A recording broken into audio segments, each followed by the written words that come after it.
Today, joining us is Jason Sawyer with the East Foundation. Jason is the Chief Science Officer for East Foundation, where he leads the science team and integrates research into the foundation's ongoing ranching operations to enhance and enable effective decision-making by stewards of working lands.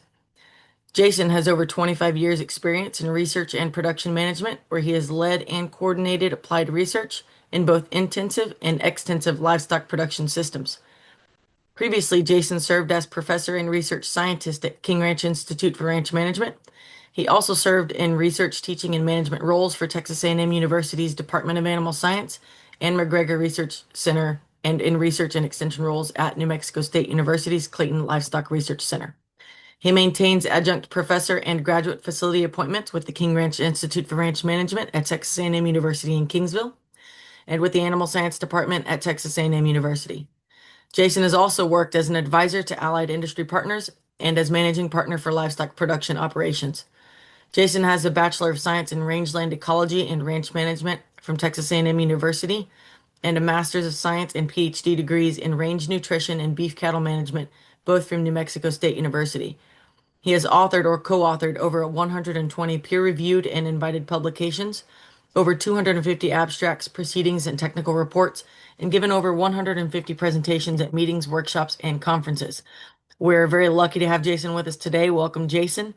Before I hand the reins over to you, I'd like to remind everybody in the audience today to please keep your microphones muted throughout the presentation. If you'd like to ask a question, please post that question in the chat. We'll do our best to answer it at the end of the presentation. Jason, I'm going to go ahead and stop screen sharing and let you share your screen and get started.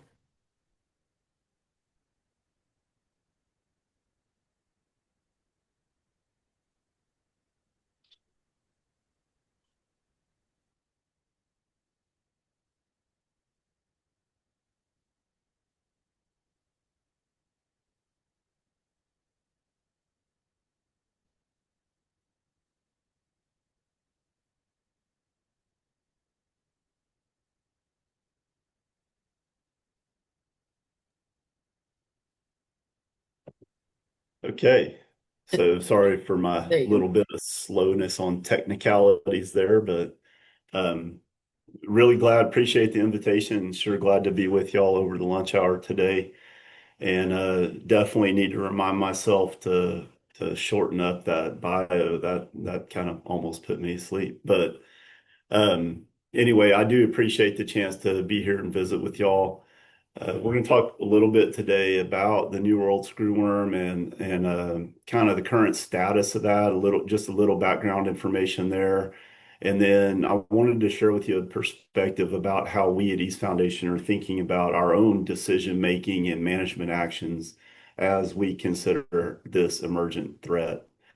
I know that as we go, I'm going to go relatively quickly, and I hope there's some questions, and if they are, as Megan said, enter them in the chat. We'll definitely do our best to get to those as we go or at the end of the presentation.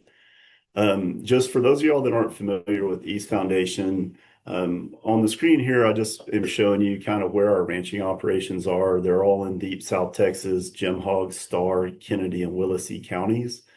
And the reason I'm showing you the map right now is this is why we've spent the last, year for sure being pretty intensely interested in the screwworm problem because the San Antonio Viejo, that ranch you see furthest to the west, from our front gate on a straight line to the border is about 25 miles.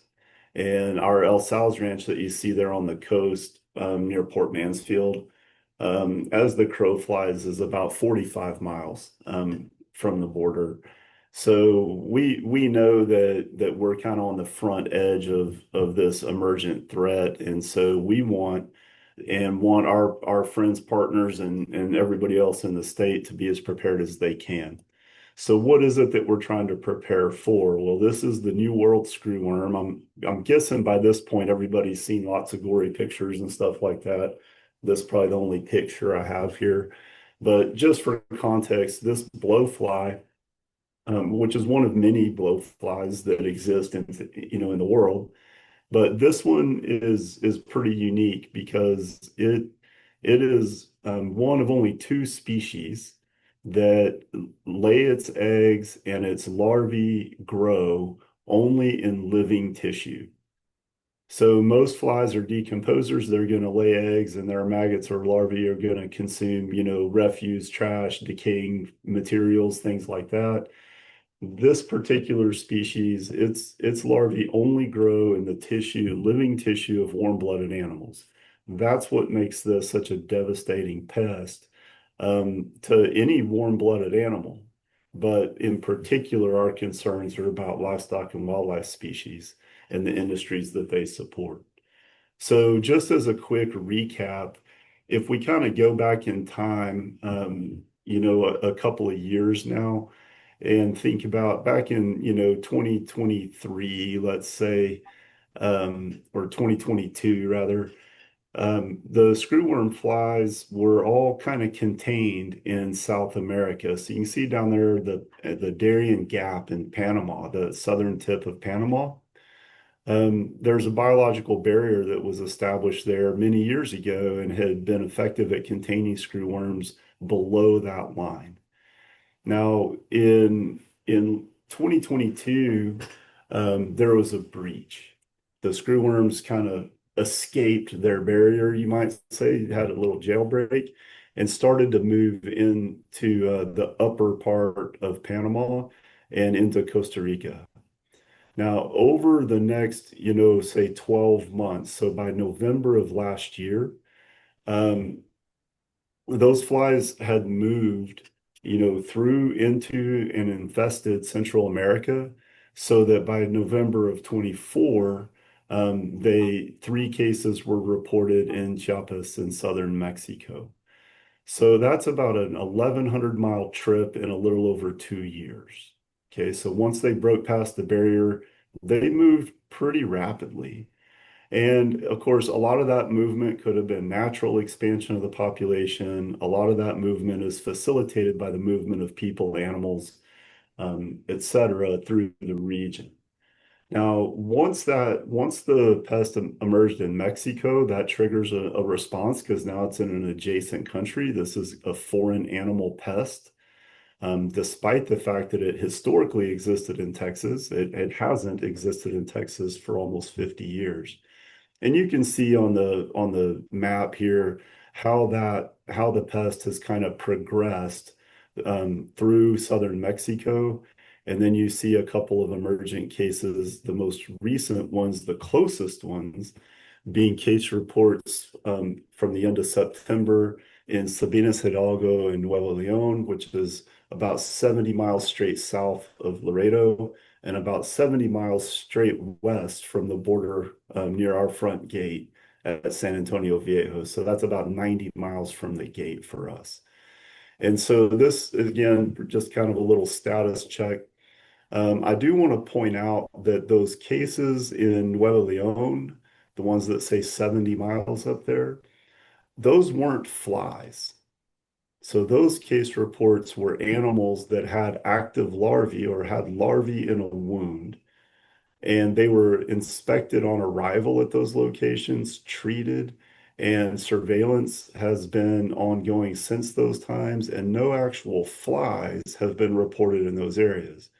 What that means is there's not an active population in that area. It was a sort of think of this as like if there was a fire burning going from southern Mexico burning up, like a head fire. A couple of embers got flung out, right? But they were put out really quickly. So we think the frontier is there more or less in that yellow area in Mexico where there's now an endemic persistent population of screwworm flies. What we hope is that it doesn't get any closer, but we need to be prepared in the event that it does. I want to remind everybody about this idea of the sterile insect technique that was developed, really originally conceived of in the 1930s in Texas because of a significant screwworm outbreak in 1933. These two gentlemen pictured here are the scientists that kind of conceived of this idea that if they could somehow create sterile male flies and release enough of them, they would more or less outbreed the native male flies and cause the population of flies to disappear.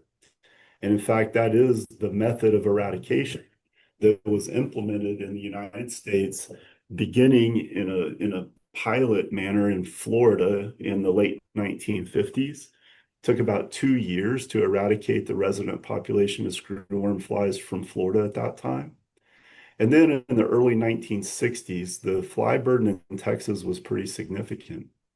And so in conjunction with a group of primarily landowners and livestock producers, they banded together and championed the effort to develop sterile fly production facilities in Texas that could be used to eradicate the fly in the southwestern United States.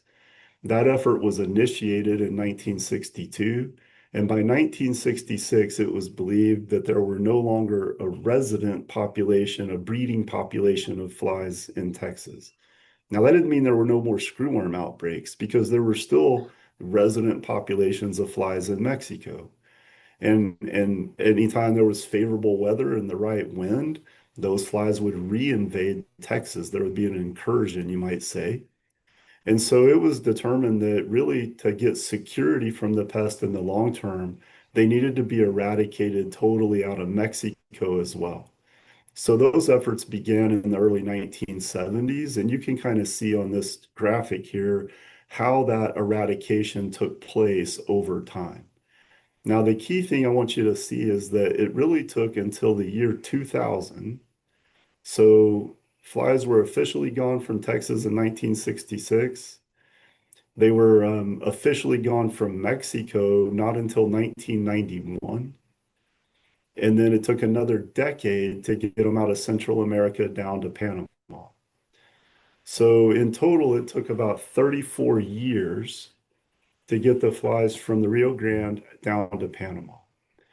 In the last 3 years, they've moved back from Panama back to that yellow area, a region where it took over 18 years to eradicate them before. The only known eradication method is the use of the sterile insect technique. That's really the only known way to completely eliminate the population. There's a lot of agencies involved in a response effort of that size. You're talking about a continental response. And of course, within the state of Texas, there are three primary agencies that are concerned or engaged with screwworm response. The lead agency is the Texas Animal Health Commission. The Texas Parks and Wildlife Department has a joint responsibility because of their role in stewarding the wildlife resources of the state. And then Texas Department of Agriculture has involvement because of their statutory requirement to be engaged in pesticide registrations in Texas. There's other agencies, of course, within the A&M system that are providing information. And then USDA, a couple of branches of USDA that are really responsible for the larger response, both nationally and internationally, with regard to implementation of the sterile insect technique and setting the general response plan for any foreign animal disease or pest, but especially in this case, screwworms.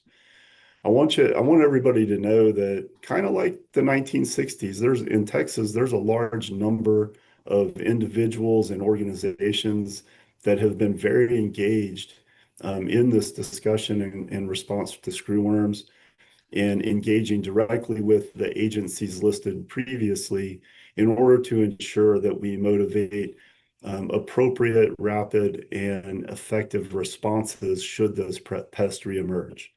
The Texas Wildlife Association, of course, is one of the lead entities involved with that, as well as some of the livestock and farm organizations in the state. And there's another, say, 10 organizations along with those four listed that have banded together and formed the Screwworm Coalition of Texas, kind of replicating Dolph Briscoe's efforts in the 1960s with the Southwest Livestock Foundation that spearheaded their eradication effort at that time. I'm pointing out this website because it's a great information repository. People have collected information from various sources, state government, national government, extension, et cetera. And there's a great repository of information resources on that one website there in case you're interested in following up or finding some additional info. One of those responses by USDA is to provide the general guidelines for how screwworm response will be conducted in the United States. Um, while they had a historic document with very general guidelines about response to this pest, they have updated that in the recently released about a week and a half ago, I guess, response playbook, they're calling it, for the New World Screwworm. You could consider this a draft. There's a website there that you can go check out the details if you want to. It's basically presented in the form of a slide deck and describes how the government response to this pest would be organized. It's informative, and I'd encourage you to check it out. One of the things that's of primary interest there is, of course, the immediate response, something that would require the designation of infested areas, surveillance areas, and and then a broader surveillance area. This is, of course, of interest because this dictates how the containment response could potentially impact landowners and operators in areas where the flies are determined to be present. And these represent really large areas. And so an infested zone would be probably at minimum around 300,000 acres, and that would be on the determination of the presence of screwworm flies in an area. And within that yellow area, then that would lead to movement controls of animals in and out of that infested zone. The buffer zone around that would be intensive surveillance of both animals and the environment to determine if flies or additional infestations were taking place. That area would be somewhere around 1.25 million acres. So that's the blue area. And then beyond that would be a more of a passive surveillance effort to determine whether or not the flies were expanding. Now, this is considered draft, and it's kind of within these general guidelines that the Texas Animal Health Commission will develop and determine precisely how those movement controls, inspections, and treatments would be determined. And I want to point out that the reason for movement controls is really to try to isolate an initial outbreak, find a way to respond to it aggressively and rapidly, including treatment of animals directly, as well as the deposition of sterile flies in that area. So sterile flies are currently only produced in Pecora, Panama, which you see down here at the bottom of this graphic. That's the only facility left in the world that produces sterile flies that can be used for screwworm eradication. They produce about 100 million flies a week at that facility, and it's been running at maximum capacity for years, or the last several years, in order to try to contain this reemergence. Currently, all of the production from that facility is being deployed there in the kind of Veracruz, where you see that red line, Veracruz, Oaxaca, in order to provide a barrier to the further emergence of the flies into northern Mexico and the United States. Now, at the time, if you recall the graphic I showed a few moments ago about the pace of eradication in the 60s, 70s, et cetera, recognize that at that time, in order to get the flies all the way out of Texas, Mexico, all the way down to Panama, required the deployment of somewhere between 500 and 700 million flies per week. And even with that, it took 30 years to get the flies pushed all the way down to Panama. Currently in the world, there's only 100 million being produced. So currently, I would say it's realistic to assume that at best, with the current production, the flies could be held in check in central Mexico, but not eradicated from Mexico. And as long as they're in Mexico, they're a threat to Texas. So USDA has already committed funds to the Mexican government for the development, or basically repurposing of an existing fruit fly facility in Chiapas in order to produce an additional 100 to 150 million sterile flies per week. It's expected that that facility will be online in 12 to 18 months. Additionally, USDA's committed No, funding. not yet. Don't. USDA has committed some additional funding in order to construct a sterile fly facility at Mission, Texas. This happens to be the location of the largest sterile fly production facility in the U.S. during the eradication efforts of the 1960s and 1970s. And so it's expected that that facility, which is under design phase presently, wouldn't be online for probably 3.5 years. And so really what we're looking at is between now and then, what things can we do to help manage this emergent threat? I've talked quite a bit about the sterile flies and these sort of government level responses. And I want to remind everybody that the role of those entities is to protect the overall resources of the nation in the case of USDA and of the state in the case of the Animal Health Commission and Parks and Wildlife Department.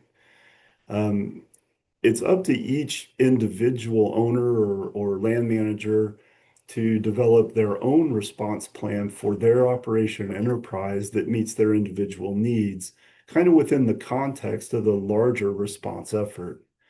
The problem is that we haven't had screwworms in Texas in 50 years. And so it can be a little difficult to develop a plan to respond to something that generationally we haven't had to respond to. And so at East Foundation, and I'm going to kind of talk in the context of what we've done that maybe can be helpful as everybody thinks about how they might develop their own response plans. So what we set out to do for ourselves was develop a framework that would let us make best decisions. One of the things we're confident about is that preparedness beats panic. And initially, when we hear about this pest, coming back to Texas, I mean, I'll be honest, my initial response was a little bit, hair pulling panic.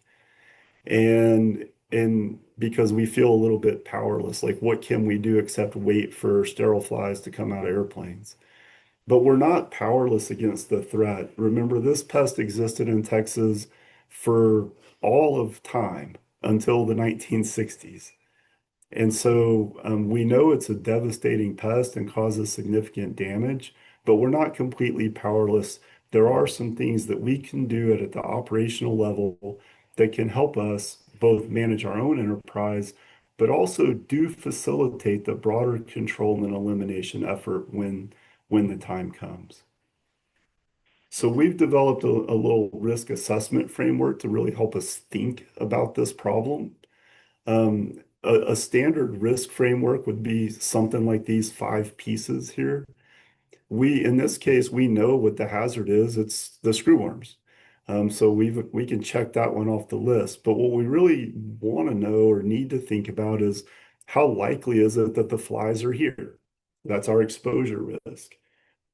If they're here, how likely is it that they infest an animal that's under our care or under our stewardship? Let's call that the attack rate. And then if an animal is attacked or infested, what's the likelihood that there's a bad outcome? And one of the things I want to point out here is that untreated, right, an infested animal, particularly a young animal like a fawn or a calf, the outcome's pretty bad. It's pretty likely that that animal will perish either directly as a result of the infestation or because of infections that set into the wounds that are infested. But that's if we don't do anything. If, however, we identify those animals and can treat them, we can greatly reduce that impact. It's a very treatable condition as long as we can find them and treat them. If, however, we aren't able to do that and we do experience that negative outcome, that high consequence, what does that cost? And if we take all of those components, we can kind of multiply them together, right? We take our exposure risk, our attack rate risk, that consequence risk, and the size of the consequence. How much does it cost if something bad happens? And that gives us a risk-adjusted expectation of outcome. And the reason we want to do this is it gives us a way to compare alternatives and identify the leverage points in the system. Where can we do something to reduce the size or the impact of the outcome? Don't worry about this mess here. I mean, I know this is a terrible slide. This is actually a copy of a spreadsheet, one of the pages in the spreadsheet that we've been using to develop our response plans. And all I'm trying to do here is show you those same buckets that we just described, what we think the ranges of each of those elements is, and then what things, are available to us under those. And using that, we start to then think about how to apply this. So exposure risk, remember, this is the likelihood that there's a fly with us, right? Is there a fly at the ranch, is how I've characterized this. No, there's really nothing I can do about this one. The flies are either going to come or they're not. The biggest control factor there is how successful broad eradication efforts are, say, in Mexico. And I don't control that. However, what I can do is keep track of when they report new cases, how far away are they? Based on how far away they are, I can somewhat estimate the likelihood that they're at the ranch either now or at some point in the future. We've tried to look out 6 months. And right now, based on where we think the infested areas in Mexico are, I don't think there's any flies at the ranch today. So our exposure risk currently on day zero, you might say, is zero.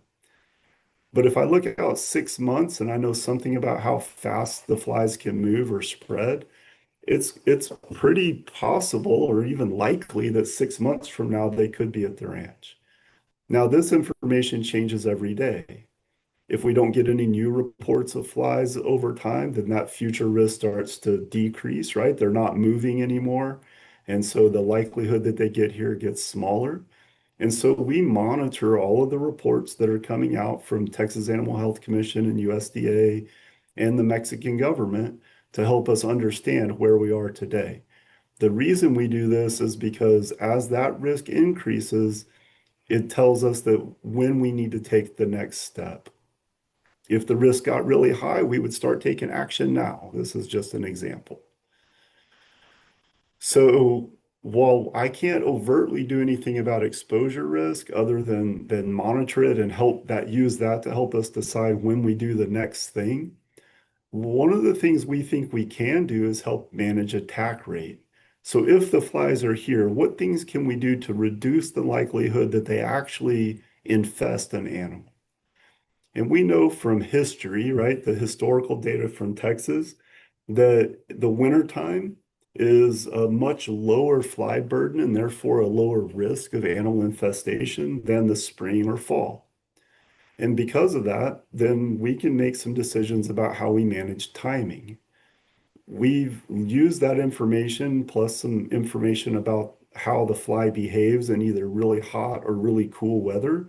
That's the red lines and green dashed lines on this graph. And we know something about our own weather. That's the kind of curvy lines that you see there, right? That's our upper and lower temperature ranges for our ranch at the coast. So this is our own weather data. And with that, we can kind of identify times of the year when we think our attack rate would be really low, or times of the year when it might be really high. Historical, that would have been in the fall, really, it would been the peak. And so what we want to do is find ways to change the timing of certain activities so that we can minimize the attack rate to those animals. In our operations as a cattle operator, that might be something like changing our calving season or shortening our calving season. So we push animals out of those red and yellow zones and into the green zones of lowest risk. Now that's something that takes a little planning and a little time for us to do. And so we need to know when to start. And that's how we use this exposure risk question is when do we start doing this? Because we think that it's possible that within 6 to 12 months we could have screwworm flies on site. we've already decided to take the first step listed here, which is to shorten our breeding season to try to keep calves from being born during those higher risk periods. If the threat or burden gets worse, we could take additional actions.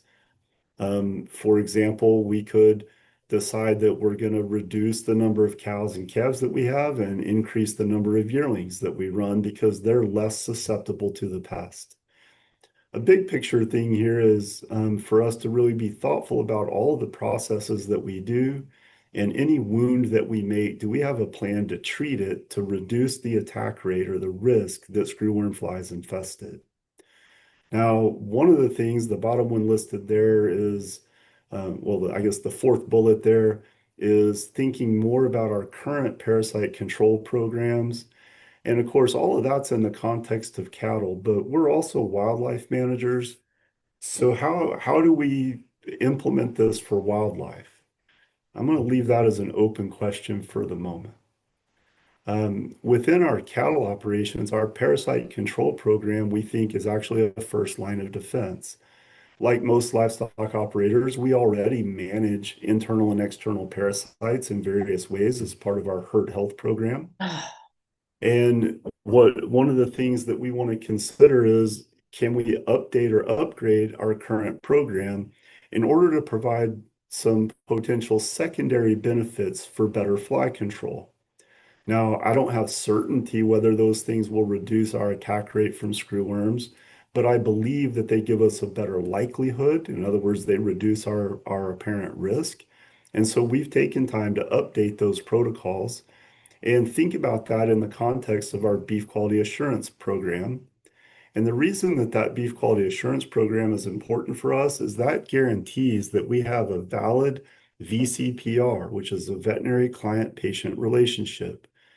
That veterinary relationship creates some additional opportunities as well as an information source so that we're working in conjunction with that practitioner to make sure that we have the best plans in place and that product selection is appropriate and prescribed when necessary.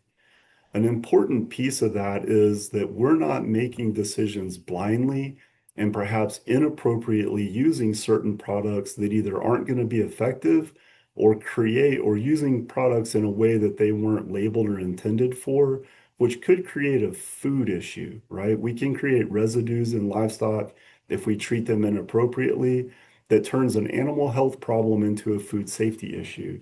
And it's important to us as stewards that we don't do that. And so product selection becomes an important piece, and we'll talk a lot more about that in just a few minutes. These are just kind of the remaining elements of that risk framework, and I want to really just point out here that the consequence of an unattended animal is bad. And so we know that really in this, for us to manage that risk down, this would be the risk that an infested animal perishes. I'd like to make that risk zero.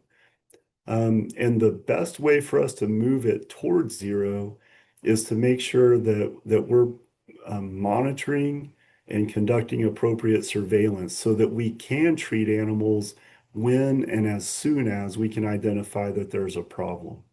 This is a very treatable syndrome if we know the animal needs treatment.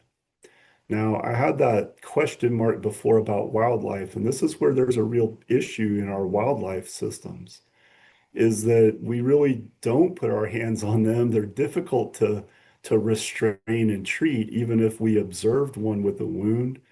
So monitoring and surveillance of wildlife becomes really our best strategy to try to mitigate the impact here.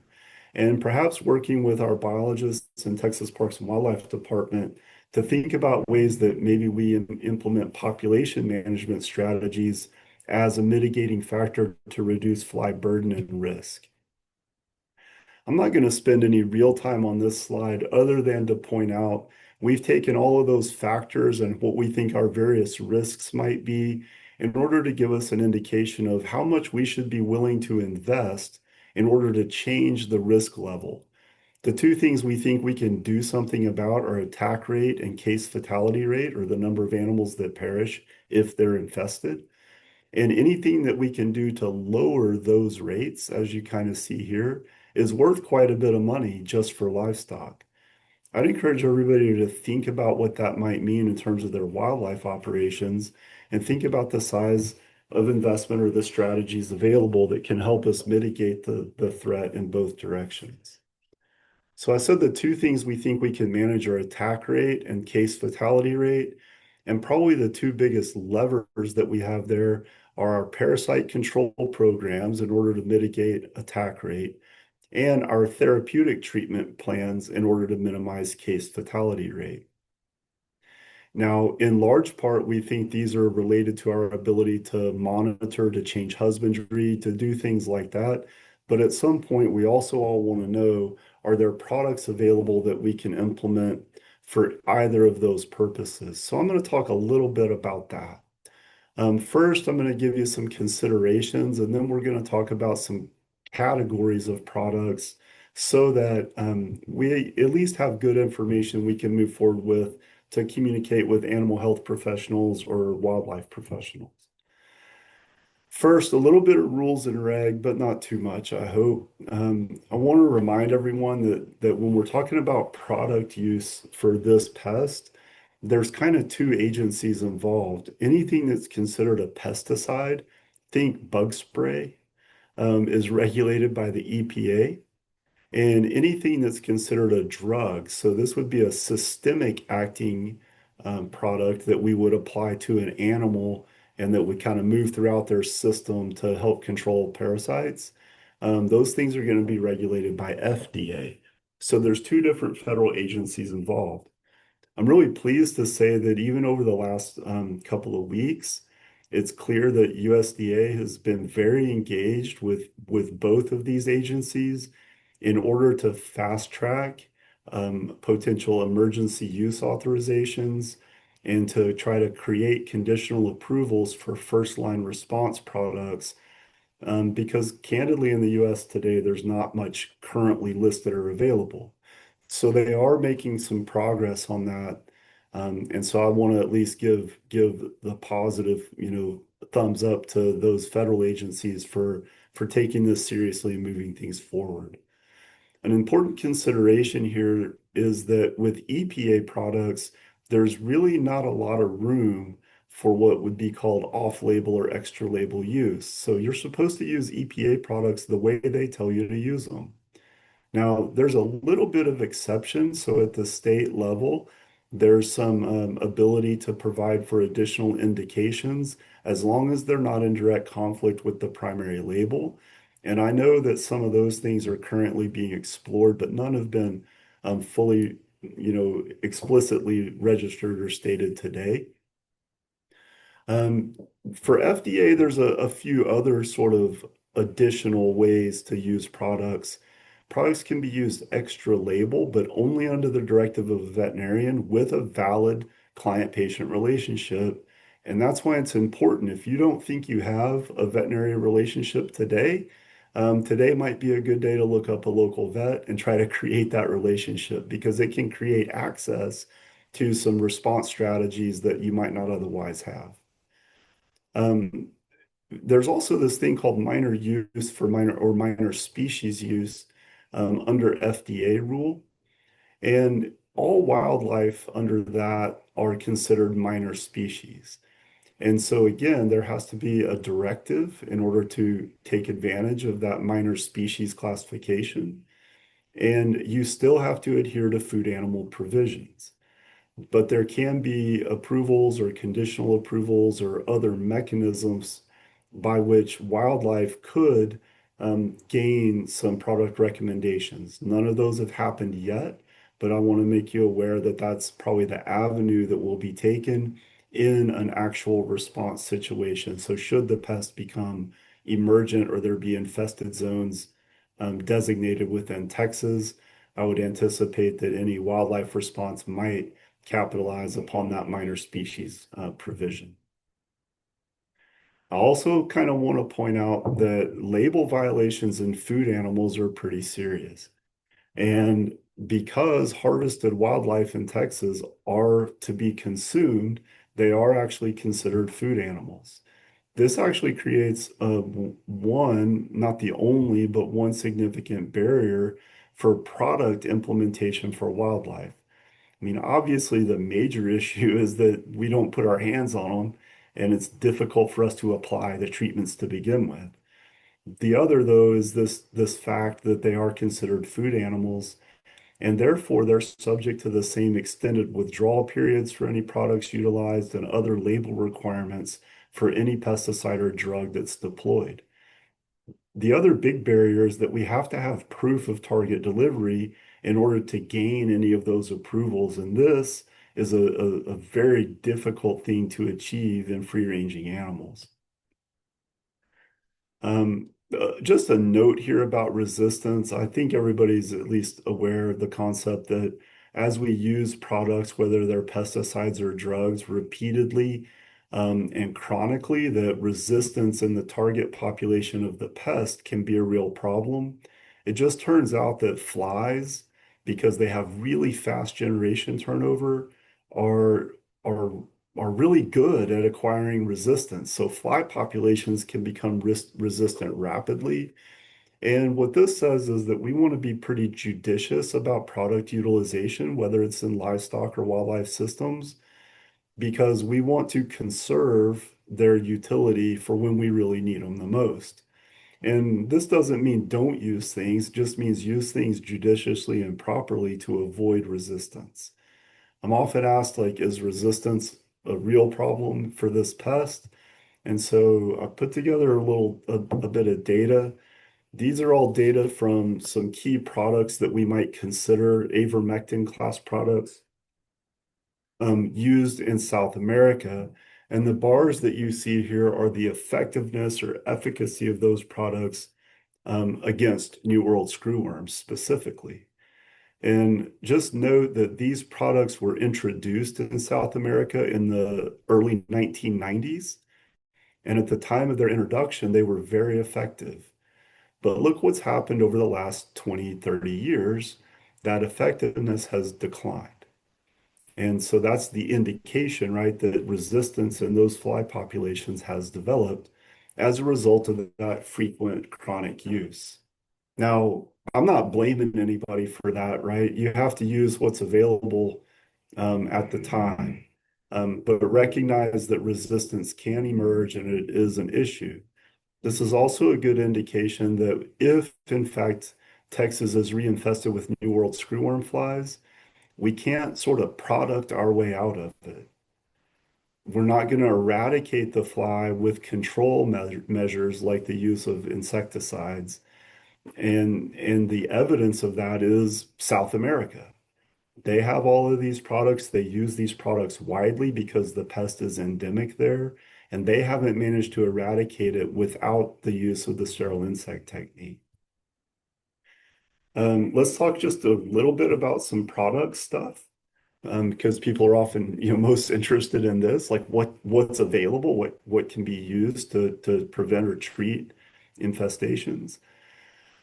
For up until just a couple of weeks ago, there were really only three, or excuse me, two products officially indicated for New World screwworm control or treatment in the United States. They were both pesticide products, but one of those is restricted use. That's Coumaphos. So even though it's registered and indicated, as a normal person, I can't get it. The one that's really widely available today on the market as and indicated for screwworms are some various brand names, but all permethrin sprays. I have a picture there of Catrin 4, which is just one example of a product like that. Those products are topical, they're spray-on applications that are used to both treat wounds. So a wound that was infested with larvae could be sprayed and it would kill the larvae.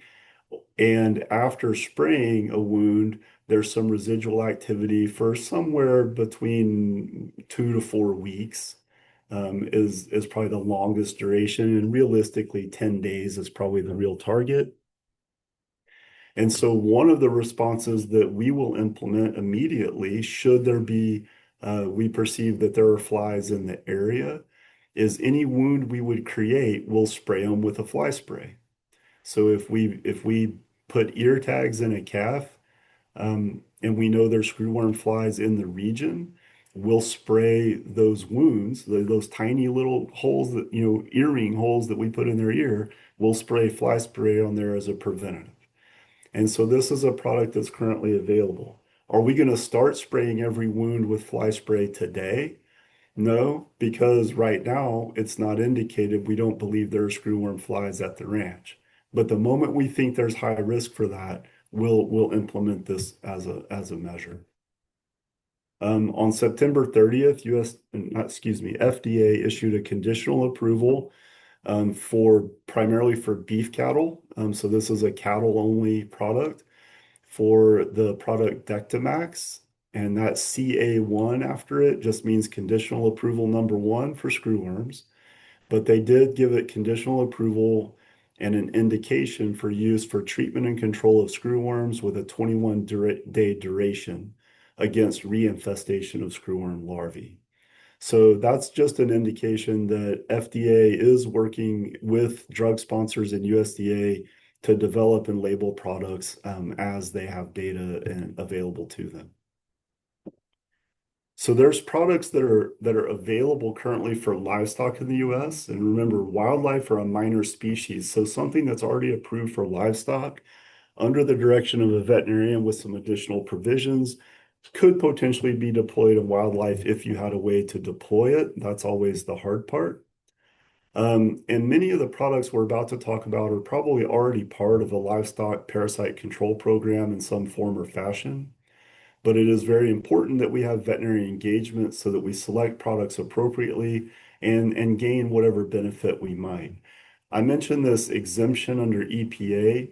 What that is that there might be some other products we're about to talk about that are currently available and indicated for use in livestock in the United States for pest control that under this 2E exemption could be or have an additional indication for screwworms. Texas has not issued any of those as of yet, but I know that there are several under consideration. So kind of keep your eyes out for announcements about that. Those other EPA registered products that might currently be available would be in the same chemical categories as the ones that are already listed, which is organophosphates and pyrethroids. One thing to think about for the livestock operators in the audience today is that if you're familiar with things like the insecticide ear tags that we use often for fly control or other parasite control in cattle, those are the compounds that typically are contained within those ear tags. There's good indication that they're successful at fly control, and there's good indication they're successful at tick reduction. And we know that from some studies in the 70s that reducing ear ticks in cattle through the use of those types of tags resulted in 100% reduction in New World screwworm infestation. Now, whether that's because the fly tags were good for screwworms, I don't know. But because they reduce ticks, tick bites are actually a common route of entry or infestation for screwworms. So if we got rid of the ticks, the screwworms didn't have a place to go. So think of that as a secondary benefit of a product that we might have used for a different reason. I do want to point out, because I get asked a lot, what about IGR products? These would be like feed-through products that are insect growth regulators, often used for fly control in livestock or sometimes other species. These are unlikely to have any impact at all on screwworm flies because the way those products work is to prevent larval development in manure. And so in flies that lay their eggs in manure, they're really effective, but screwworm flies lay their eggs in the animal, and therefore these products are unlikely to be successful. Now, this class of products, macrocyclic lactones, includes things we're all familiar with, like Cydectin, Ivomec or Ivermectin, Dectamax, the one I mentioned earlier, Eprinex, long range, things like that. That's a prenomectin. A couple of those products, including Dectamax, the one that's already been conditionally approved, have been proven to be effective against screwworm flies in places where screwworm flies currently exist, like South America. A couple of them, Cydectin, so that's the moxidectin one listed above, was specifically designed not to have as much impact on insects like dung beetles, and therefore it's unlikely to have high efficacy against screwworm flies. For aprenomectin, there's just not very many reports because that product is not widely deployed in South America. But for the others, ivermectin and doramectin particularly, that's Ivomec and Dectomax trade names, we know, oh, you've seen this slide before, I think. We know that they have historically been effective, but that resistance development can be a real problem. So we're going to consider these as part of our strategy and use them judiciously so that we maintain efficacy as long as possible. I'm going to wrap up here. I can't pronounce a lot of these words, and so I'm not going to try. I'm just going to kind of scroll through and talk. There are products that are used internationally for the control of screwworm flies that do have some degree of effectiveness, and they vary by region and by product. These products are not available in any form in the United States today. Um, but the reason I put them up here is that if EPA and FDA were going to try to fast track approvals on anything, it would certainly be on products for which data about efficacy already exists. These would be the primary products that we would be looking for any fast track or conditional or emergency use type approvals.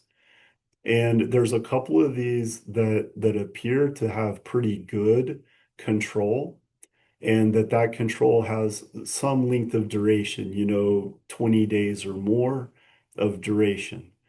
And so we would be looking, should some of these become available, we would be looking at these for implementation in those like really high risk situations. Right after we brand calves, for example, we might deploy a product like this in order to gain some control until those wounds heal up. Again, these are products that aren't currently available. I highlighted down there at the bottom, there's some products that are used internationally for treatment, not necessarily for prevention of screwworms, but for treatment. And those products are products that might reemerge in the United States for emergency use for treatment only.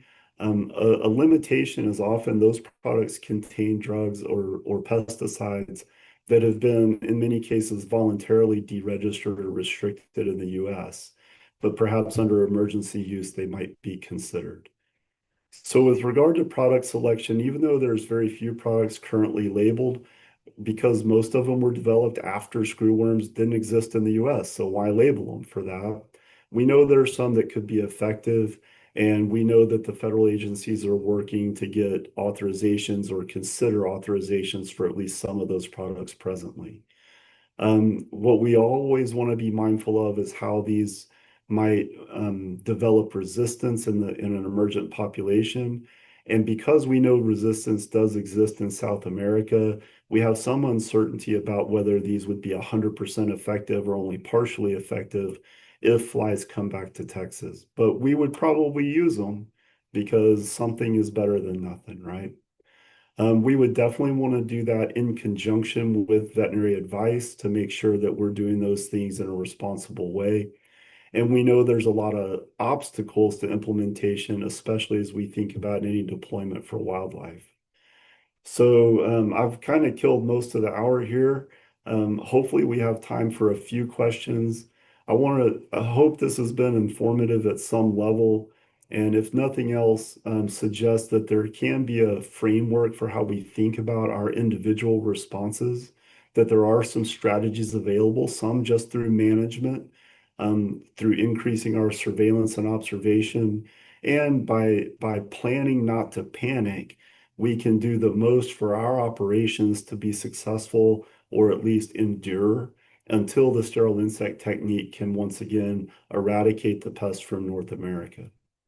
So with that, I'll wrap up. I'm sorry if I ran a little bit long for you, Megan, but certainly looks like there's some activity in the chat, and if there's some questions you can kind of consolidate, I'll do my best, and I'll stay on as long as you like. Great. Thank you, Jason. Yeah, we've had a handful of questions pop up in the chat. Thank you, Mr. Kinsey, for kind of helping filter some of those as we go. We've had a few answered questions in the chat, so that helps a little bit. A couple of questions that pertain to, I would say, the general public and wildlife and cattle managers as well, is how quickly this screwworm infestation can happen in an animal. And there was a question with regards to how many eggs can one fly lay in an orifice or a wound, and how quickly that those eggs, how quickly that those eggs turn into larvae and create a problem. Sure. I'll kind of step through that, at a high level. So first, there has to be an opportunity. So typically we think about as a wound, it could be in a mucous membrane. So, in the tear duct or eyelid area, that's sometimes a route of infestation, but primarily it's in a wound. When an adult female fly lands on that wound and lays eggs, she can lay, a few, but typically would lay somewhere between 200 and 400 eggs at a time. And she might be able to do that 4 to 5 times in her life. So she can potentially lay up to 1,000 eggs in 4 or 5 different wounds on different animals. But she's going to do that within the period of about a week because her lifespan's not that long. Those eggs, once they're deposited, are going to hatch into larvae within, um, you know, 24 to 48 hours. Those larvae are going to develop in that wound and go through a couple of different growth stages. That's going to take anywhere from 2 to 4, maybe 5 days, a little bit of temperature dependency there. At the end of that cycle, so the larval development cycle, let's call it 4 days on average, then those larvae, those mature larvae are going to turn into pupae or like little cocoons. They're going to drop out of the wound onto the ground and then cocoon themselves in the ground, in the top inch or two of soil, where they're going to sit for a couple of days. And then at that time, an adult fly will emerge from the cocoon and go on to try to reinfest some other animals. So that's kind of the life cycle, if you will. So it happens pretty quickly. So an animal that has a wound and there's a fly around, that animal's going to get infested and have active larvae within a day or two. Okay, thank you. Question regarding wildlife movement, in particular, those that migrate across borders, down south into Mexico, back up into the United States. I know it's tough to answer, but is there any talk on how to mitigate risk of movement from animals that we don't control, like cattle? Yeah, excellent question. In fact, that's an area of pretty high concern for us. I mean, because of our proximity to the border. And so, again, there's not great strategies because by definition, they're wildlife, right? Like we don't control them. What is being done presently is there is active surveillance through the use of fly traps with a lure that's very specific for screwworms. This was developed back during the 1960s and 70s by USDA, and they continue to produce that, or some companies produce that, and that's what's used in fly traps for surveillance. Because the best way to know if they're there is to put attractant traps out and then see if there's flies. So currently, Animal Health Commission and USDA have surveillance traps deployed all along the border, basically from like Del Rio or Piedras Negras area all the way down to Brownsville, and they're actively monitoring those traps for any indication that there's a screwworm fly along the border. So that's kind of step one. Now that's not specific to wildlife. As far as wildlife movement, we know that that's a source risk, right? An infested animal could easily cross over, and be present in the landscape. And so the best strategies presently for mitigation there are increased surveillance and monitoring, let's say, by tick riders in the permanent quarantine zone for fever ticks. Because remember, there's more than one bad pest out there. And because USDA already has individuals deployed to look for stray livestock in that permanent quarantine zone, livestock that cross the border, unattended, then they're also expanding their monitoring and surveillance to wildlife. The other thing that I would suggest, and certainly Parks and Wildlife is recommending, is that now that we're, getting to hunting season for deer, a lot of people have game cameras deployed. So if you notice something, a deer with an obvious wound or injury on a game camera, might be worth reporting that to your biologist in your area, so that it can be evaluated and determined whether it's suspect or not. And so those are kind of the biggest sort of current strategies, and it's really more about monitoring than intervention. But that's kind of the state of play, I think, on the wildlife question for movement.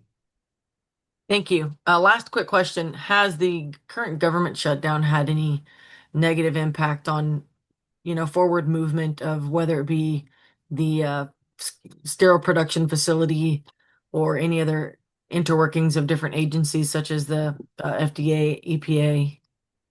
Sure. No, that's a really good question, and we've certainly asked that question directly of senior leadership within USDA. And so one of the things that USDA has done is declared anybody involved with screwworm response within APHIS or ARS as essential personnel for the government, which means they're not subject to the shutdown. We know that from some conversations, not just with the agencies, but with some drug sponsors, let's say, some private companies that are engaged in this conversation, that it's probably slowed a little bit the pace of consideration for any of these emergency use or conditional approvals, but not stopped it. They're still working. And so I guess the good news is that even in the face of the shutdown, the USDA has managed to maintain forward movement on these specific efforts because of the emergency nature. Okay, thank you. We've perfect time and hit the 1 o'clock timestamp here.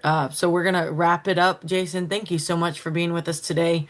This was very informational, and we had a really great group of folks with some very good questions. For anybody who's on with us today, I will post this video on our Texas Wildlife Association YouTube page. So within the next few days to a week, it will be uploaded there for you to view again, share, and reference as needed. Again, Jason, thank you very much. We appreciate your time. I know you're very busy, and we hope that everybody has a great afternoon. Hey, you bet. I'm sorry we couldn't get to all the questions today, but certainly there's a bunch of good ones in there, and maybe we'll have a chance to follow up soon. Yes, sir. Thank you. Thank everyone. But y'all take care.